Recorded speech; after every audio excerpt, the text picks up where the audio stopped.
From the home of the Wet Mountain Valley, this is the Automotive ADHD Show.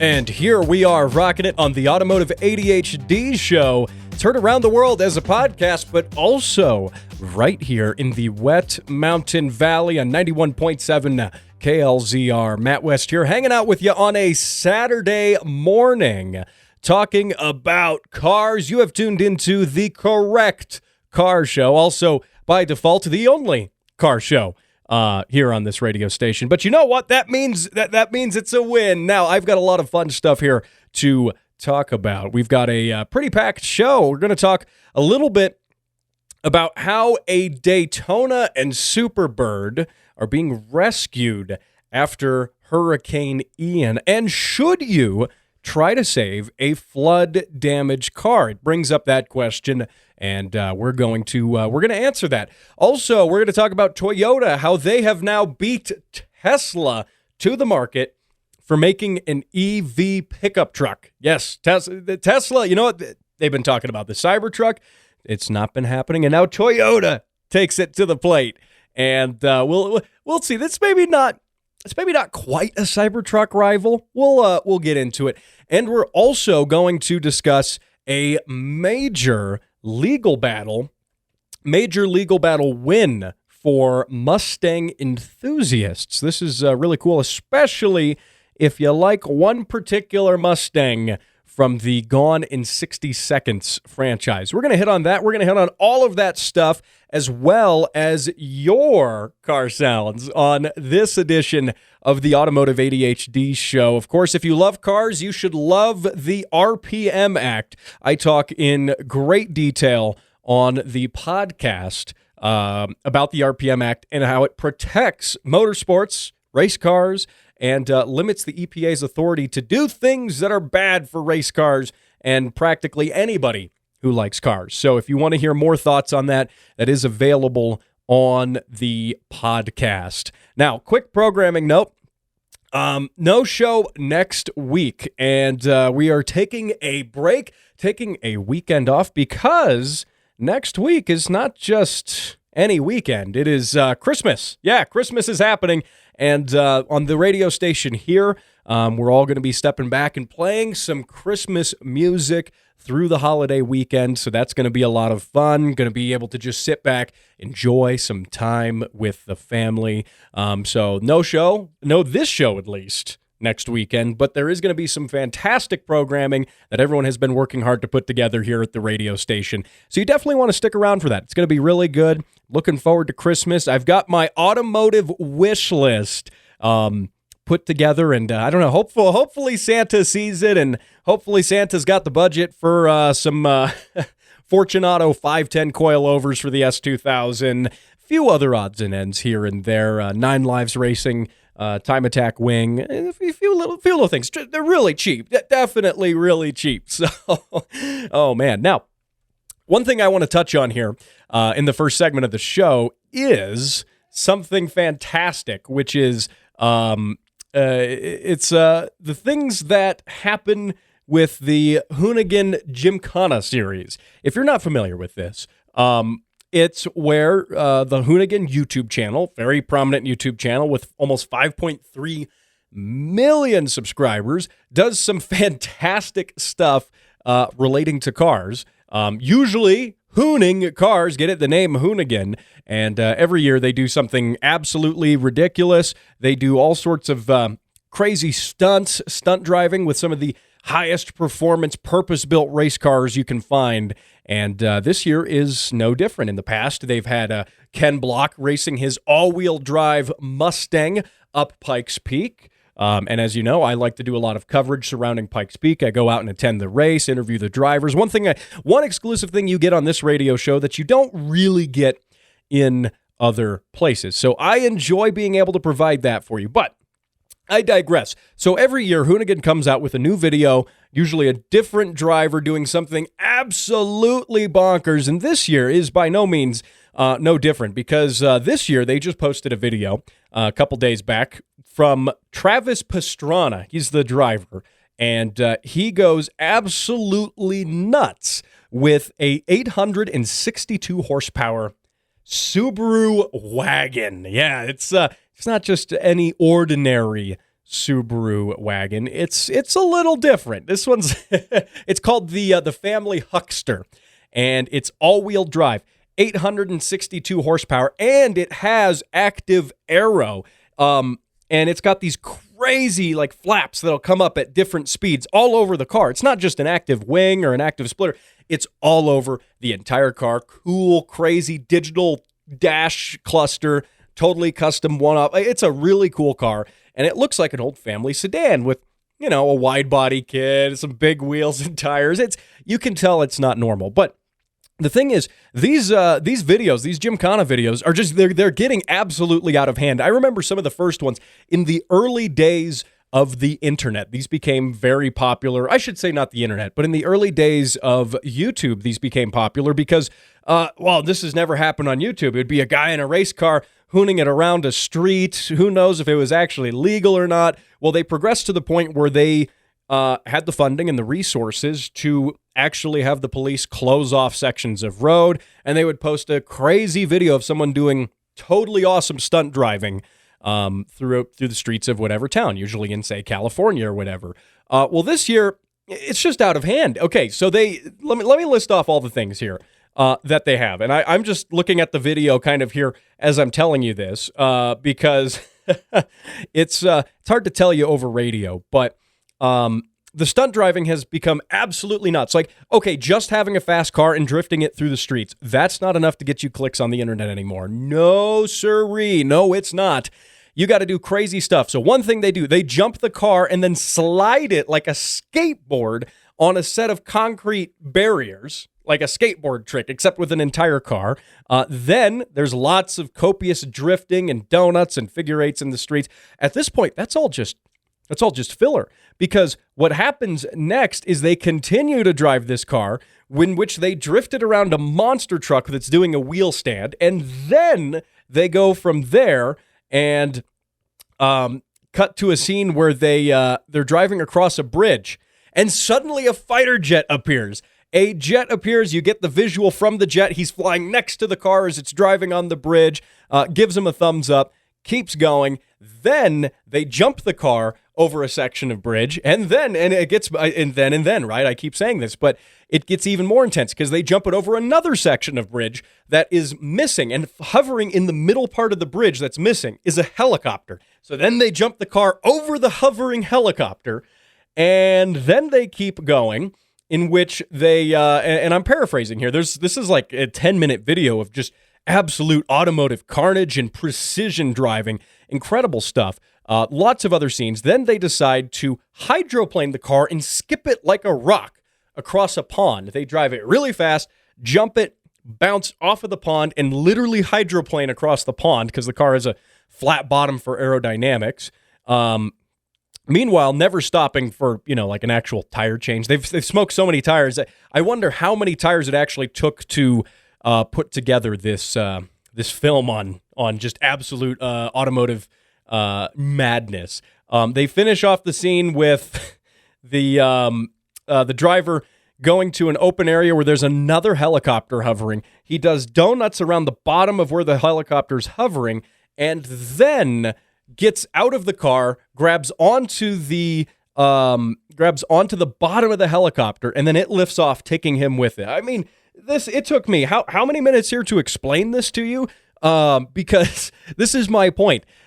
This whole genre of video became popular. This became a thing in the early days of the internet because we had nothing like it before. Well, now if you want drifting videos, there's everyone and their grandmother, their dog too, has drifting videos on YouTube. It's nothing special. So how do you make it special? We're talking fighter jet, helicopter, bridge jumps, hydroplaning a car, skipping it like a rock across a pond, all of the above in one video. These things are getting out of hand. That's the point I'm trying to make here, is it's not just about stunt driving.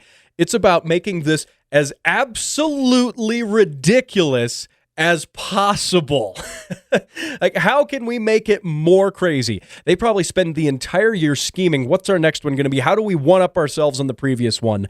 And it's interesting. We've reached a point in an intersection of automotive culture and internet culture where this happens now. You're not cool if you're on the internet, if you're doing car stuff, unless you're jumping over helicopters and skipping cars across ponds. You're just not cool. Sorry. I mean, that's why this show is it's on the radio, but it's on a podcast too. The podcast happens on the internet, and I guess by that definition, we're not cool at this show because I don't have the budget for helicopters and fighter jets, and also how would I show that to you over audio? I don't even want to begin to understand how to do that. So anyway, there you go. Those Gymkhana videos are absolutely getting out of hand. It's bonkers. Now, hey, coming up in the next segment of the show, Toyota's new EV pickup truck is surprising, and they beat Tesla to the punch with it. I'll tell you about that coming up here in just a minute. At the Speed Council, getting things done fast is our priority.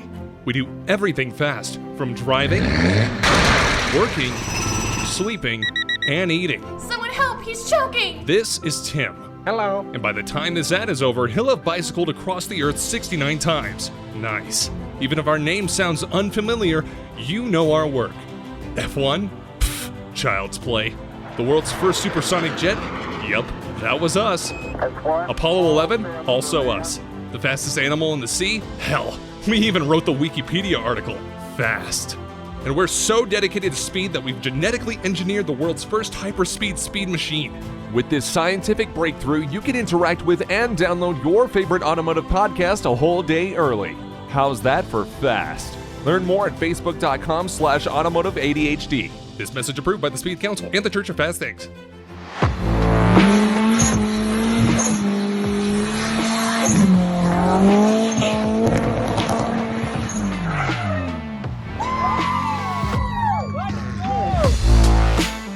All right, and here we are rocking it on the Automotive ADHD show, heard right here in Southern Colorado on the radio. It's 91.7 KLZR, the voice of the Wet Mountain Valley.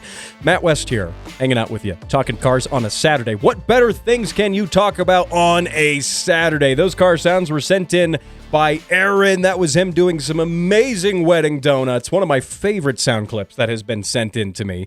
I do enjoy that. If you have those sound clips of your car, of your buddy's car, whatever, I love playing them on the radio. And you can send them to me, and I will play them on the radio. That's what I like to do. It's a lot of fun. So you got to do that if you so choose. And I hope you do. Facebook.com/automotiveadhd is where you send those car sounds in. Alternatively, if Facebook's not your thing, that's okay. Matt at throttlewarrior.com is the email address. So there you go. Check that out. It's a lot of fun. Now, I got to talk a little bit about EVs. I, a few weeks back, expressed some opinions about EVs, and we do have a couple of EV owners in Westcliff. Just a couple, maybe one? No, two? Yeah, they're a rare breed out here. And they are a rare breed indeed. But I did get some criticism for my opinion on EVs, which is that they cannot be sports cars. EVs will never be sports cars. They can be delivery trucks, delivery vans, garbage trucks, mail vehicles. Even they can be fast cars. Sure. Yeah, they're fast, but they're not sports cars. A sports car is supposed to be engaging. I would argue that even most sports cars without a manual transmission, with an automatic transmission, aren't sports cars. I mean, you do have to differentiate between sports cars and muscle cars and things like that. And I will make an exception for automatic transmissions, but I still even think as a sports car, a true bare-bones sports car is best enjoyed with a manual transmission, a high-revving, naturally aspirated engine. It can be turbo, but really, like the roots of it got to be naturally aspirated. And it's got to be a two-seater, and convertible top. Doesn't have to be, but preferably, right? And there's a number of cars in the world that are like that. Those are sports cars. EVs can never do that because EVs don't have engines to be engaged with and have, engine noises. That's important. And they don't have manual transmissions, which is also important. Also fascinating to note is that no manufacturer has even attempted to make a sports car at the moment. Tesla makes sedans that are fast. And yeah, Tesla makes a sedan that's faster than any other sports car. But a fast car is not always a sports car. There's a clear delineation between the two about how this works. And that being said, I acknowledge that, if you want to buy a Tesla because they're really fast, that is fantastic. That's great. Do it. I'm all for going fast. But saying that it's uneducated of me to believe that you can't have an electric sports car, I just don't think is correct. And I did get that criticism. Now, we're going to talk about one thing here that EVs are good at, which is being small, short-distance fleet vehicles. And Toyota has just come out. They just unveiled the Toyota Hilux Revo BEV. Yeah, it's a weird car name. It stands for battery electric vehicle, though I do think we need to come up with something a little catchier than just putting BEV at the name of anything that happens to be electric. At this BEV, it's not a very insightful word. But anyway, it's not even a word; it's an acronym. But that being said, Toyota unveiled the Hilux BEV, and the Hilux BEV is an electric version of the Hilux. Now, you might be saying to yourself, "What is the Hilux?" The Hilux is a truck that is made for predominantly everywhere in the world except America, or the United States, more importantly. We have, as far as small Toyota trucks goes, we have the Toyota Tacoma. I own one. The rest of the world gets the Hilux, but this is not just a international version of the same truck. The Hilux is fundamentally different. It shares very few parts with the Tacoma. Mechanically, it's really different. And they're not the same truck in the slightest. I think the United States, we always get the second pickings from auto manufacturers. We always do. We never get the coolest stuff, the coolest trim levels, even some of the coolest cars. In the case of the Tacoma, we absolutely do, in my opinion, get the cooler, not even the cooler version, just the model that's only sold here in the United States, in my opinion. Now, the Hilux does have much love around the world, and it only makes sense that Toyota electrifies the Hilux, or at least sells an electric version of it, before any other pickup truck in any other market. Why is this cool, though? So they unveiled this thing as a work truck, as an electric-only work truck with a bed, a huge bed. It's a single cab, big bed on the back of it, tie-down points every single area you can imagine. And this is just cool because, especially for other countries where you've got a lot more,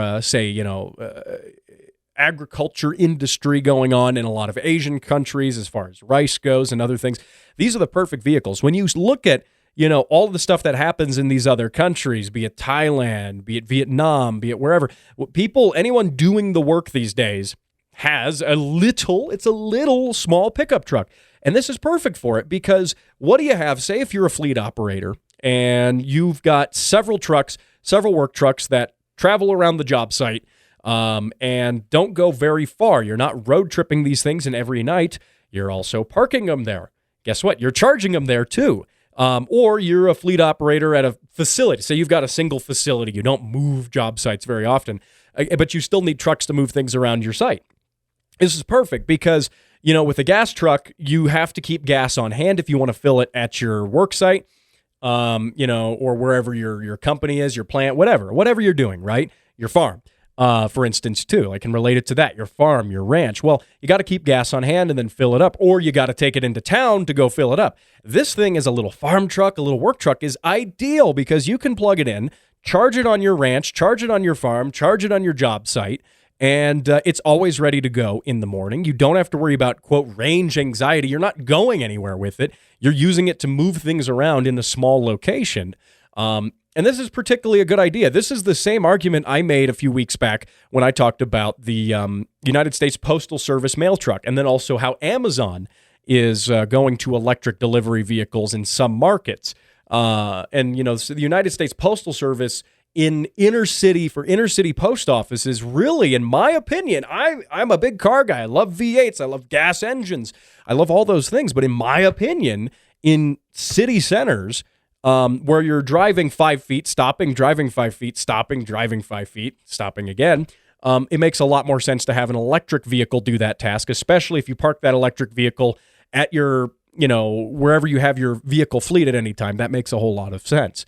And that's what Toyota's doing. They're trying to capitalize on this market, which this market, we may not think about it every day, but this market is huge. This market is how work gets done. This is a real work truck. This isn't a super $100,000 luxury pickup truck EV thing. No, this is a truck designed to get work done. And I think Toyota's going to sell a ton of these things.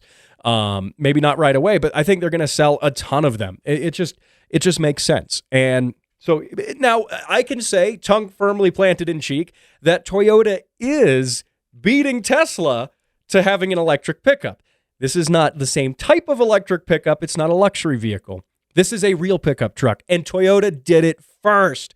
Well, aside from Rivian and aside from Ford, Toyota did it first. We're just sticking with that. So, oh man, there you go. Lots of stuff to get to in the show here. I might have to put off one of my topics, which is the Daytona that was swept away in the hurricane. We might touch on that next week, because I really want to touch on a important topic that is, I think, crucial in a way to how we build cars and how enthusiasts build cars. And we're going to talk a little bit about that, how a legal battle has been won. If you want to build a cool Mustang that looks like a certain Mustang from a movie, well, you can do it now. I'll tell you about it here coming up after the break. 'Twas the night before Christmas when all through the house not a creature was stirring, not even a mouse. The children were nestled all snug in their beds, while visions of turbos danced in their heads. When out on the lawn there arose such a clatter, I sprang from my bed to see what was the matter. When what to my wondering eyes did appear but a Mark IV Supra with boost to hear, and a little old driver so lively and quick, I knew in a moment he must be Saint Nick. And then in a twinkling I heard the tires screech, the prancing and pawing of each horsepower. Down the track St. Nicholas came with a bound. A bundle of parts he had flung on his back. He spoke not a word, but went straight to his work, and filled all the stockings with speed parts and more, for the children would not have to return the core. He sprang to his Supra, with tires to roast, and down the track he went making the most. With 40 pounds of boost on tap he tore, knowing the children would soon have more. Saying Merry Christmas from the Automotive ADHD podcast. Ho, ho, horsepower.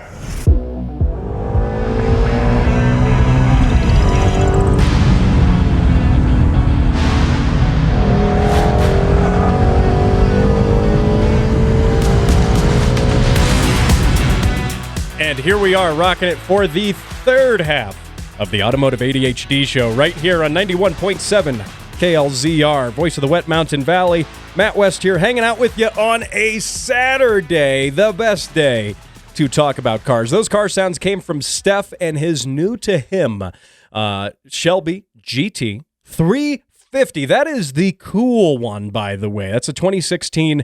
That is the one with the flat plane crank V8 that does over 8,000 RPM. Can you imagine 8,000 plus RPM in a V8? Well, you don't have to, because you just heard it. So there you go. That is so cool. Of all the Mustangs, I once used to own a Mustang. I had a New Edge Mustang as 2003. Nothing like that one, though. Redline was a paltry, 5,800 RPM? 6,000? I don't remember. It was a lot lower than that, though. It's still a fun car. I do like Mustangs, though you do have to be careful wherever you drive, because if a wild crowd appears at a car meet, well, you know what Mustangs do. So, anyway, speaking of cool Mustangs and cool Shelbys, we got to get to this topic here. I only got a few more minutes to talk about it, but we're going to talk about how a big win has happened for the car scene for anyone who wants to build a replica, an homage to any sort of cool Mustang, like perhaps the Eleanor Mustang from the Gone in 60 Seconds franchise. So, what has been happening here? There has been a 10-year legal battle between a lady of the name of Denise Halaki. Halaki? Well, that's her name. Anyway, she is the wife of the creator of the Gone in 60 Seconds movie franchise. You may, now depending on when you were born, you may know the Eleanor Mustang as either a yellow and black Mustang or perhaps a gray and black Shelby GT500, 67 GT500. Regardless, the name Eleanor applies to both of them. And the Gone in 60 Seconds movie was remade, first made in 1974, I believe, and then remade with Nicolas Cage in 2000. And anyway, the Denise Halaki, who is the widow of the creator, by the way, he passed away during the filming of the second film, the second Gone in 60 Seconds sequel, I should say. She has been suing anyone and everyone who builds a Mustang that vaguely resembles either the yellow and black one or the gray and black one. It doesn't matter. And she's suing everybody, including Shelby, who built the car. Shelby, built the GT500 that then became the gray and black Eleanor Mustang, GT500, whatever, in the sequel, or the remake, I should clarify. And she was suing Shelby, who wants to build more cars, not exact reproductions. They weren't branding them as Eleanor Shelbys. No, they were just selling Shelbys that were gray and black. And she was suing them on grounds of copyright infringement and intellectual property infringement. And which is crazy to think about that. Oh, yeah, it's a Mustang. They built it, but she can sue you because it's gray and black.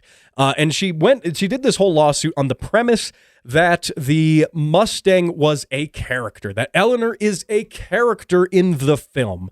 And a court just recently decided that that was not true. A court says, you know what? This is ridiculous. They have had lawsuit after lawsuit come across, through their courts about this stuff. And I think the court was honestly getting fed up with her suing literally anyone and everyone. But they decided that no, the Eleanor Mustang is not a character and is not entitled to the same copyright protection that is granted any other character. And I think in this case, that is a win. I do believe that she was abusing the copyright laws that we have in this country that otherwise exist to protect creators and people who do stuff like that. A car that's a character, in my opinion, would refer to Herbie the Love Bug or Kit from Knight Rider.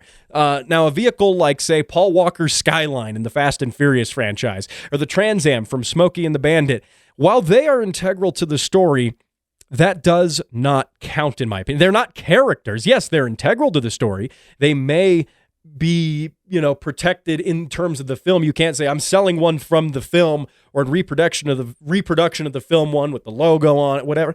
That's a little dubious. But generally speaking, they're not characters. And it's interesting here. Here's a quote from the Shelby Trust, who was representing Shelby, who is getting sued over this.